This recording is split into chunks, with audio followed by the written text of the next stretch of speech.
नकीब मिल्लत इज्जत माब जनाब बैरिस्टर शमसुद्दीन अवीसी साहब, मैं इस वक्त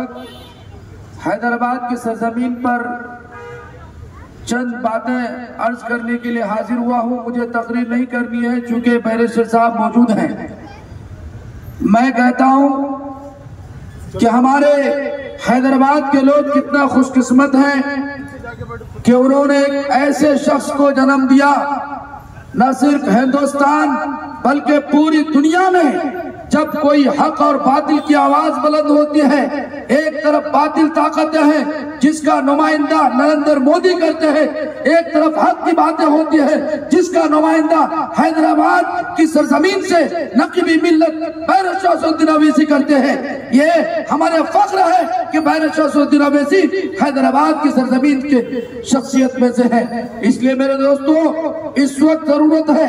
आपने देखा हिंदुस्तान के अंदर मुसलमानों के ऊपर जो जुल्म होता है, चाहे वो अखलाक का मामला हो, चाहे वो जुनैद का मामला हो, चाहे वो किसी भी मामले में हो, बाबरी मस्जिद का मामला हो, जो भी मामला आता है,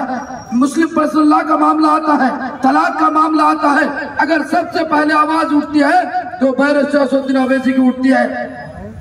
मैं मुबारकबाद देता हूं हैदराबाद के लोगों को, यहाँ के नौजवानों को, यहाँ के बुजुर्गों को। हम किशनगंज सीमांचल से हाजिर हुए हैं, मैं वहां पर रुकन जिला परिषद में हूँ और बैरिस्टर साहब को, आप लोगों के यहाँ तो क्या है, पूरा हिंदुस्तान, चाहे मर्द हो या औरत हो, बच्चे हो या जवान हो, सब सुनने के लिए एक पागल और जुनून के साथ उनके पीछे खड़े रहते हैं। आज मैं जब आया तो जगह जगह जब मैं घूमा, हर एक की जबान पर है कि हम बैरिस्टर साहब की तकरीर सुने या ना सुने, लेकिन वोट तो हम बैरिस्टर साहब को ही देते हैं। यह मैंने पूरा हैदराबाद के अंदर देखा, यह हमारे लिए फख्र की बात है। आपने देखा पार्लियामेंट के अंदर जब तलाक की बारी आई थी, कांग्रेस के भी सांसद थे और दूसरी पार्टियों के सांसद थे, किसी की जबान नहीं खुल रही थी। अगर कोई जबान खुली तो बैरिस्टर शमसुद्दीन अवीसी की, और उन्होंने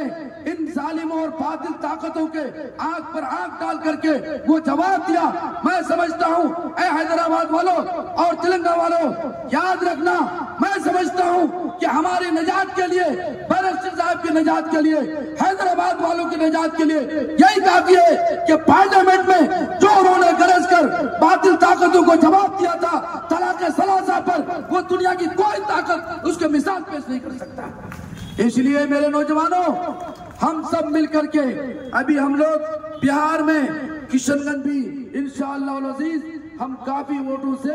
जीतने जा रहे हैं, औरंगाबाद भी जीतने जा रहे हैं, बिहार के हम मुजफ्फरपुर में जीतने जा रहे हैं, हम शिवहर भी जीतने जा रहे हैं इंशाअल्लाह अज़ीज, और हैदराबाद तो